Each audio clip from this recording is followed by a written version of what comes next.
let's get things underway. So hello, I'm pleased to welcome you to today's masterclass session in a series titled Disruption Management. Today's session is Post-COVID Supply Chains Lessons Learned.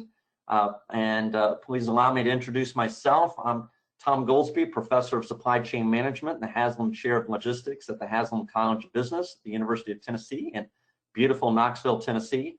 I also serve as the co-editor-in-chief of the Journal of Business Logistics. I'm delighted to be joined today by Mr. Derek Curtis. Derek is Vice President of Sales with Körber Supply Chain.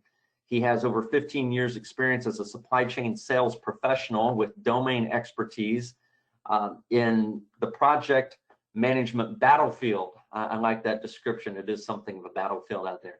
He has extensive field experience with WMS, ERP, mobility, and direct store delivery software with deep expertise in retail execution. Certainly the retail world has been shaken up in recent times, so we look forward to your insights. Derek, welcome to the session today. Thanks, Tom. Pleasure to be here. I'm going to turn things over to you in just a few minutes, but please allow me to cover a few items with our audience. First, why are we here? What's the purpose of this masterclass series? Well, it's to tackle the challenges of today's increasingly complex supply chain, bringing you best practices and innovative thinking from academics like myself, as well as industry insiders and senior leaders like Derek. What are we trying to accomplish? We want to provide guidance and insights in managing your supply chain, perhaps as a source of competitive advantage. And again, this masterclass series is dedicated to disruption management, mitigation. No doubt today's supply chains are laden with complexity, uncertainty, and prone to disruptions of all kinds, big and small. Note that this is the second session in this 4-session masterclass. We're going to continue over the next week with the remainder of the schedule, as you see there. Also take note that we have completed 5 previous masterclass series, and all 5 of those series are available on demand to you. And so don't fret if you've missed any of those 5-session masterclasses. You can gain access to those previous courses, all dedicated to contemporary topics in supply chain management and advanced technologies. So with that understanding, let's quickly go over some housekeeping items. All of your phone lines are muted out there, so if you have disruptions, big or small, in the location where you're taking today's webinar, don't fret, we can't hear a thing.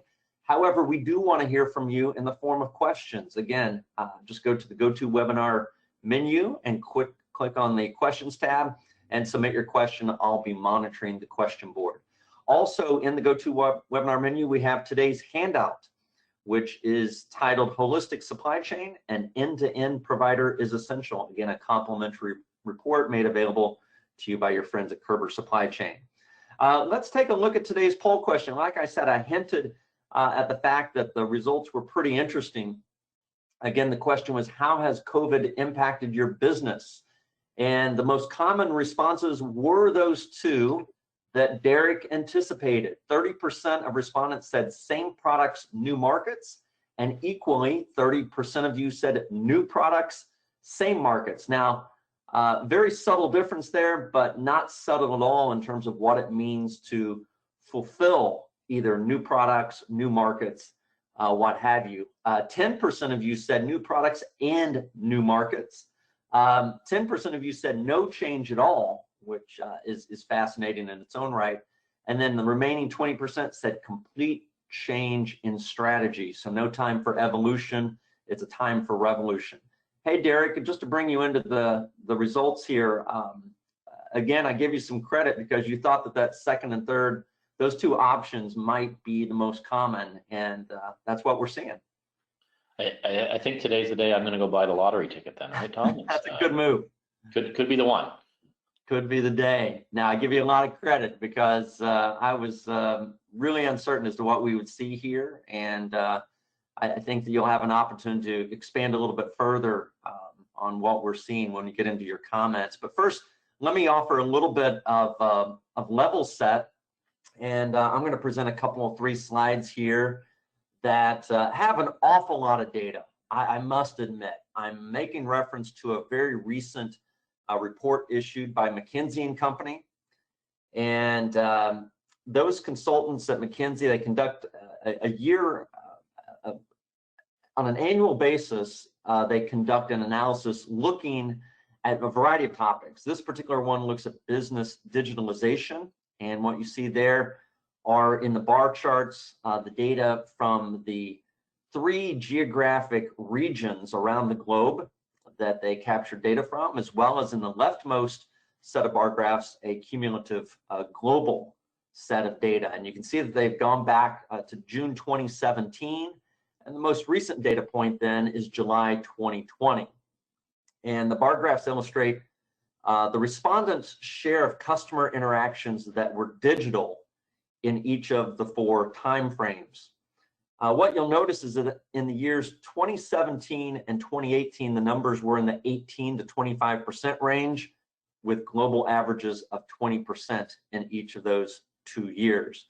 They jumped markedly from May 2018 to December 2019 in each region, with North America leading at that time with 41% of customer interactions going digital, and Asia Pacific and Europe not far behind at 32%, respectively. However, take a look at what transpired in the next 8 months. Of course, COVID entered the picture during that time, but each region jumped dramatically in that short amount of time. Strongly suspect that COVID had something to do with that, with all regions now indicating more than 50% digital interactions with customers. The references at the top of each bar chart expresses the rate of acceleration that this growth represents, with accelerations of 6 to 10 years across the regions and 7 years for the average across the 3 global regions. That means that we've witnessed land shift degrees of change in a relatively short amount of time. Let's take a little closer look with the next slide, please. So this slide depicts how and why we are speeding up digitization efforts. I realize that there's, again, a great deal of data here, so just bear with me. Each horizontal bar illustrates the acceleration factor associated with each of these 10 different activities and circumstances that are leading to business digitization. Let's focus on the first one at the top, showing the greatest acceleration. That's the increase in remote working and collaboration. I'm doing that very thing, as is Derek, and I suspect a great many of you out there are doing the same thing. It was anticipated that a change of this nature and scope, the number of people telecommuting, would require 454 days on average to achieve the migration of work from office to home. However, the survey respondents indicated that they achieved it in 10.5 days. So when you look at those 2 numbers, you arrive at the 43x factor, that it happened 43 times faster than what the survey respondents thought that it could happen. The remaining 9 activities occurred with less but still frenetic pace, including several of a supply chain nature, several different activities there as you read through those remaining 9 options, as you look down through them, including how we must go to market and accommodate the increasing demand for online orders. And I might point to the 3rd and 4th items in particular here, as it suggests that the increasing number of advanced technologies in operations and in business decision making, the kinds that we often feature in these Körber Supply Chain Master Class courses, they saw a 25x acceleration factor. Migration to the cloud was just a point back as well. And these are mind-blowing reflections of the rate of change out there. If we could just look at the next slide, please. This speaks to the motivations. So allow me to close out my comments with the simpler bar chart that you see here. This one examines the motivations for businesses adopting digital technologies. And I should point out that the previous versions of the survey show that the first factor listed there at the left, seeking sources of savings, had been the dominant factor, with 48% of respondents indicating cost savings as the primary driver for digitizing in the previous version of this survey back in 2019. Now it lags the next 3 forces considerably at merely 10%.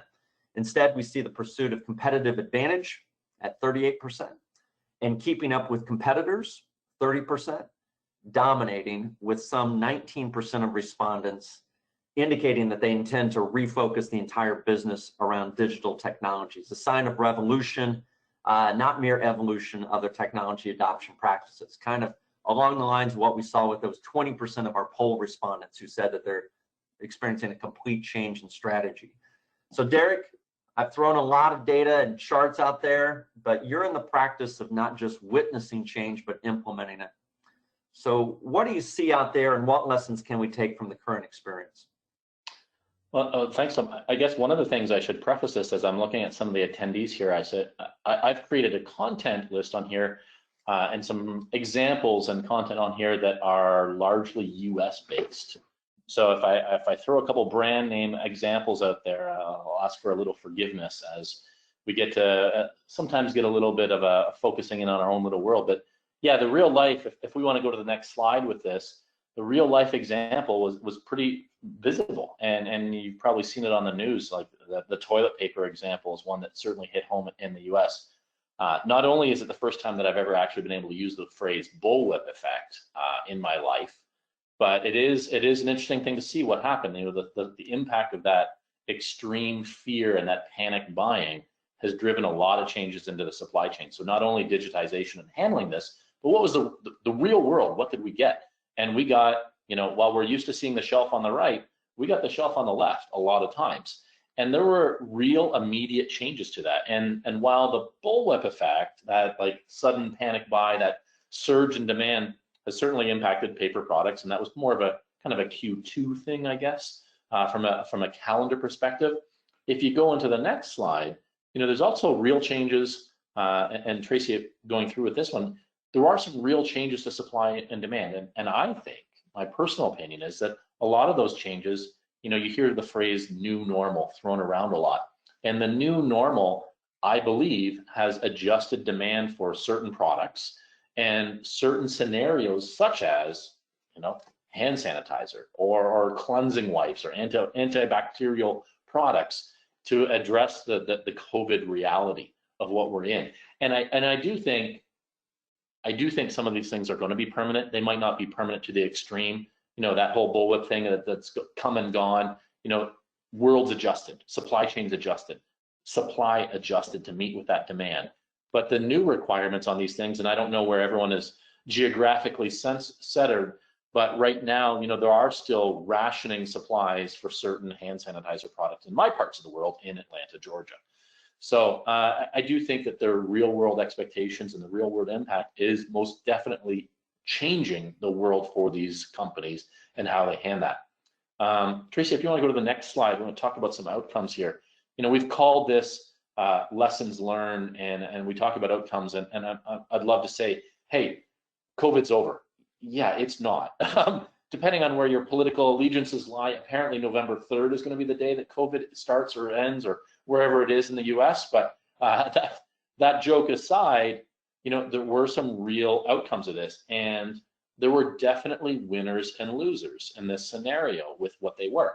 And winners and losers can be circumstantial. You know, if you happen to be in the hand sanitizer business, yay, life was great.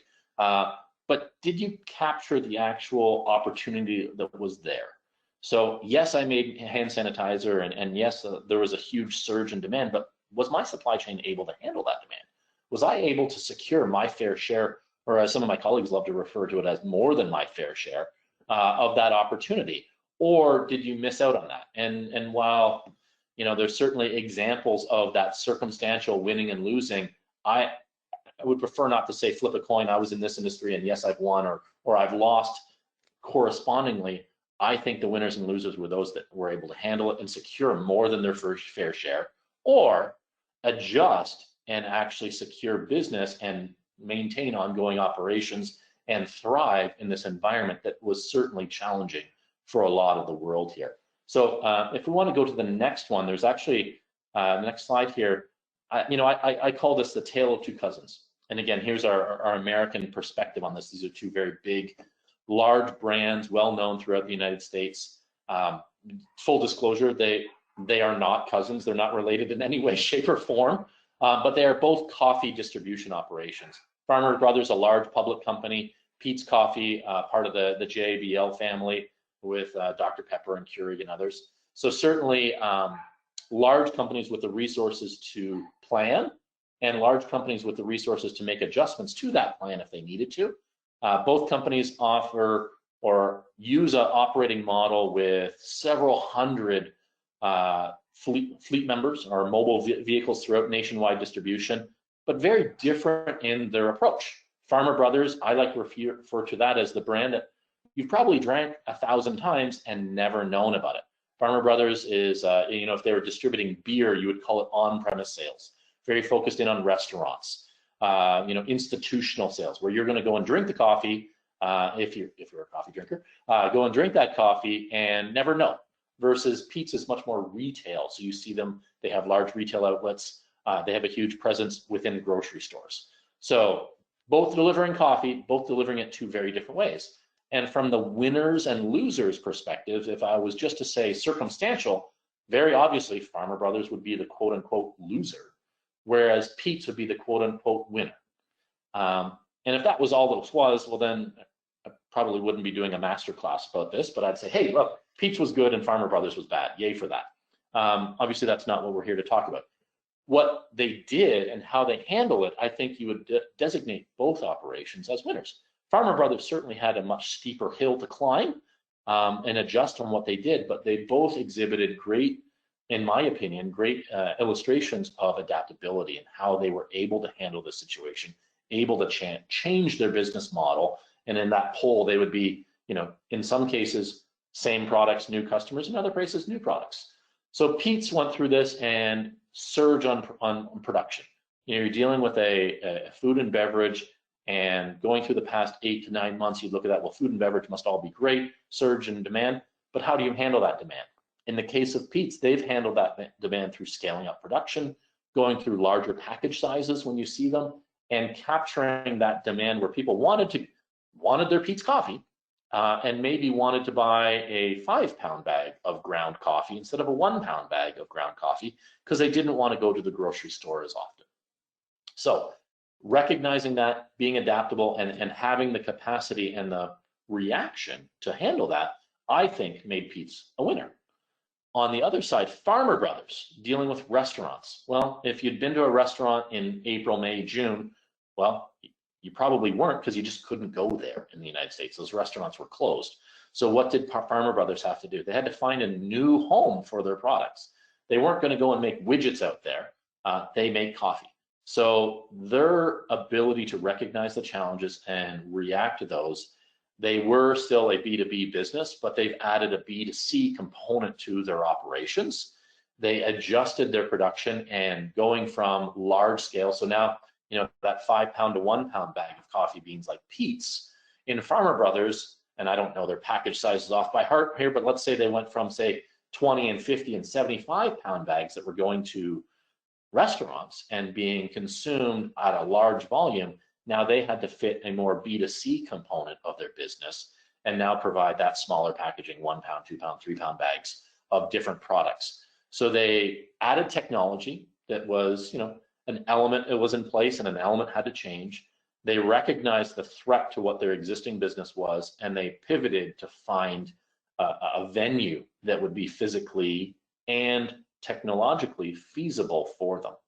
So it is a big piece and just one example of not only how do I recognize the challenges, but two very, very desperate, although similar businesses addressing the needs and addressing the challenges that they faced, and using that adaptability to say, all right, I'm not just shutting down and say, let's, 2020, let's do a do-over in 2021, recognizing the challenges that are there, recognizing that they had to act upon that to either secure more than their fair share of the opportunity or to merely survive in some cases. I think that these two examples can illustrate that, yes, circumstantially, food and beverage products should have been great, but in reality, each faced their own challenge to make sure that they secured that benefit that was there right now. So to me, that's where I wanted to talk about on like the lessons learned on that adaptability, the recognizing these things, and both operations are clients of Körber Supply Chain, so we are familiar with them and seen what they've done. And I'm not saying that going through this is how they did it or this is how they didn't do it. There's no trade secrets given here. I like to talk about the business case and what they faced what they handled and how they handled it. And Tracy, if you want to go to the next slide on there, to go beyond the specifics of Pete's versus Farmer Brothers, those attributes of the supply chain winners. Okay, yes, there is the circumstantial component. If you're in a food and beverage space, or you're in a hand sanitizer space, or you're in a different place, okay, fine. Yes, those were things that would make life a little bit easier. But even within that, there were still opportunities to assess what they're doing. I've defined that as the ability to pivot. So I like to think of what those two companies did, and you can apply this lesson or that assessment to any of your own markets that you're in there.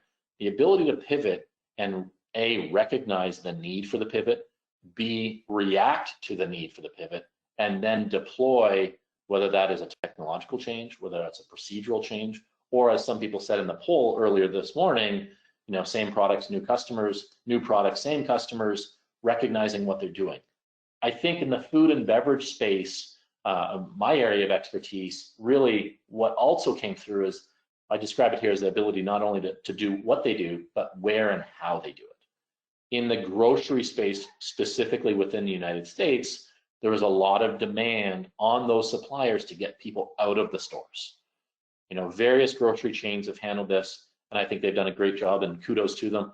Whether that's arrows on the floor to control people flow, the mandating of masks, the encouraging of touchless pay, the removal of coins from the currency system, all those actions were excellent and well intended, but they also put demands on their suppliers, people who put the lettuce on the shelf, or put the dog food on the shelf, or put the milk on the shelf.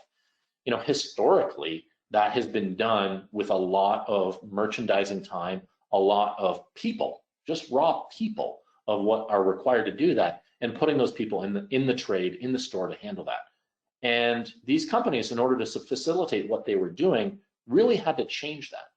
So it's not only, hey, what am I doing and how am I doing it, but where am I doing it? Taking people out of the equation, particularly when those people are interacting with your ultimate end consumer, had to be a reality that both Farmer Brothers and Pete's and many other companies like them had to deal with. So that the where and the how, that kind of all the W's of grade school, when the who, what, when, where, and why, all of those were factors. And that comes to my last quick recognition of those 5 W's: who, what, when, where, and why. Recognition that factor that you did have to account for new factors in your economy, in your supply chain, new factors that are going through and dealing with your reality. So recognizing them, taking action, and taking quick action so that you can account for those dynamics, really, to me, added up to a supply chain winner. And certainly there are certainly environments that were easier than others, but I think that was really the big thing that I wanted to bring today, is the ability to have that adaptable supply chain, whether that is going through and changing the environment. Any of those 5 W's was really key to me. And I think that's what at Körber, my experience has really driven this to, is, you're not just planning for a supply chain of today. Supply chain of today, I'm building widgets, I'm doing coffee distribution, I'm doing whatever that thing may be.